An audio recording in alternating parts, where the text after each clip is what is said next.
Good afternoon. Thank you for coming. My name is Keith Wilson. I'm a lawyer with the Justice Center for Constitutional Freedoms.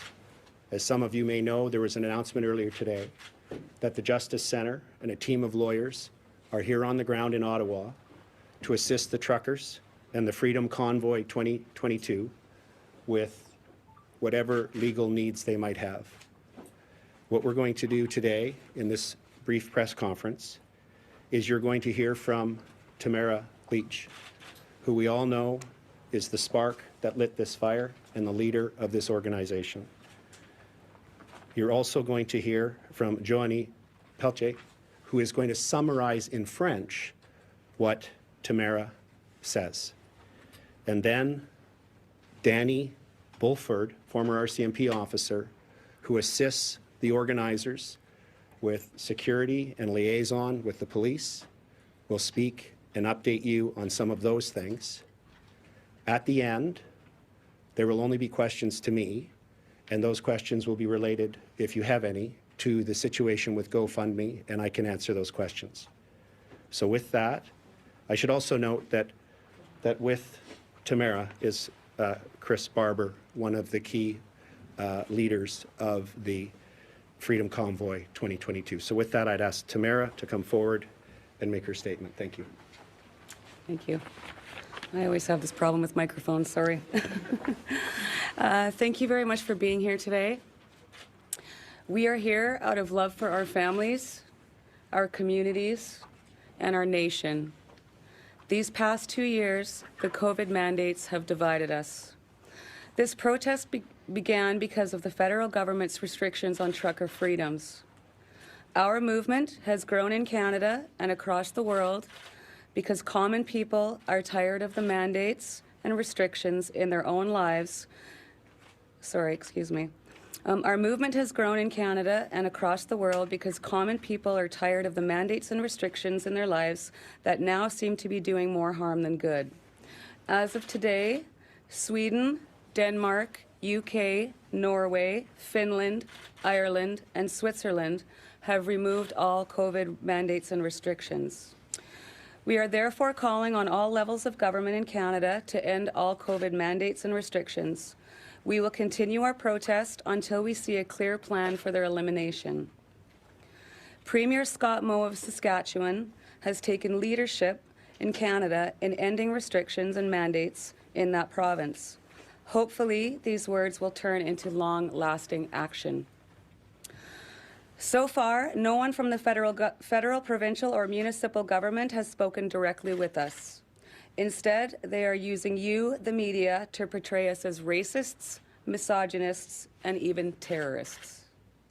As a woman with Métis heritage, a mother and a grandmother, I am offended. The reality is that members of this freedom movement are average, peace-loving, and law-abiding citizens from all walks of life who are fed up with being disrespected and bullied by our government. We continue to see additional Canadians coming to Ottawa every day for peaceful demonstrations. We want to thank the hundreds of residents of Ottawa who have stepped forward to show their support, providing accommodations, food, and just plain friendship to members of our convoy. This love of community is what Canada is all about. Let me assure the people of Ottawa that we have no intent to stay one day longer than necessary. Our departure will be based on the Prime Minister doing what is right, ending all mandates and restrictions on our freedoms. We also want to thank the thousands of people who have so generously donated to this protest to GoFundMe. Over the last 3 days, our accountants and lawyers have been working hard to deal with the legal details. This morning, our lawyers sent GoFundMe all the details that they have asked for.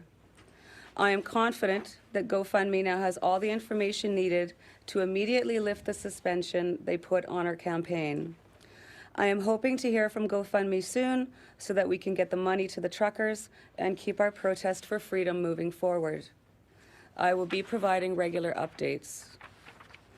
I want to thank all Canadians from the bottom of my heart for our quest to restore our freedoms. Thank you. My primary concern is individuals or groups with potential to deliberately instigate conflict with the Freedom Convoy movement in order to discredit the Freedom Convoy 2022. We've seen circulating messaging in the media and social media about people associated to the Freedom Convoy 2022 being arrested and charged.